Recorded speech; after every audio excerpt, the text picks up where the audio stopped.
march into Jerusalem on a donkey in the midst of great acclamation. He would cast the money changers out of the temple. Zeal for God's house would consume him. He would be sold for 30 pieces of silver. His disciples would forsake him in the garden. He would die a vicarious death. He would say on the cross, my God, why have you forsaken me? His hands and his feet would be pierced. Lots would be cast upon his garments. His heart would be poured out like water. His enemies would spit in his face. His enemies would dare him to come down from the cross. None of his bones would be broken. He would say on the cross, I thirst. His passion would last 3 days and 3 nights. He would be buried in the tomb of a rich man. He would resurrect on the 3rd day. He would ascend to heaven, and he would sit at the Father's right hand. Was there enough evidence in the written scriptures to show them that Jesus was the Messiah? Absolutely. So could they have just discerned the Messiah by looking at this lesser light, the written scriptures? Absolutely. So the question is, why didn't they discern Jesus the Messiah in the written scriptures? The simple reason is that they were living after a period which is called the intertestamental period. It's a period of prophetic silence of 400 years between the book of Malachi and when John the Baptist appeared on the scene.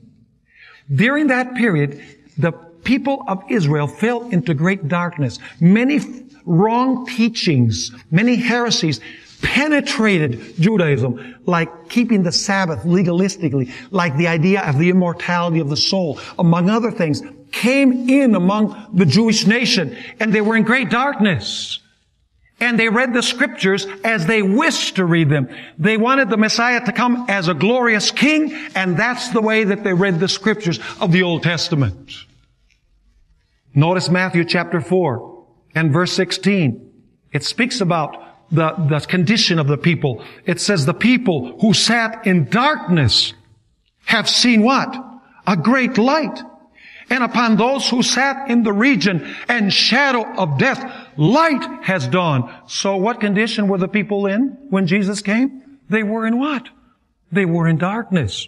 Notice Luke chapter 1, verses 78 and 79. It says here, through the tender mercy of our God, with which the dayspring, that is the dawning of the sun, the dayspring from on high has visited us to give light to those who sit what?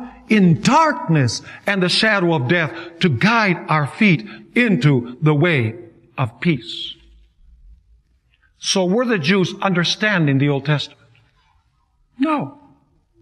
Were they oblivious to the coming of the Messiah as he was predicted in the Old Testament? Absolutely. So do you know what God did? He says, I'm going to give them a little help. I'm going to raise a non-writing prophet, a non-canonical prophet, that will shine on the pages of the Old Testament so that they can discern the Messiah when he comes.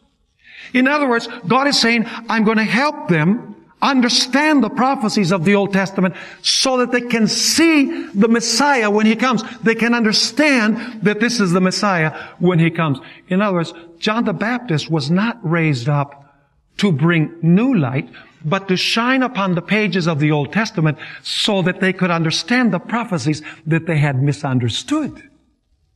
His role was to amplify, explain, correct them from the mistakes they had committed in studying the other lesser light, the written scriptures, so that they could discern the Messiah in these prophecies. You see, the people in the days of John the Baptist claimed to be God's people.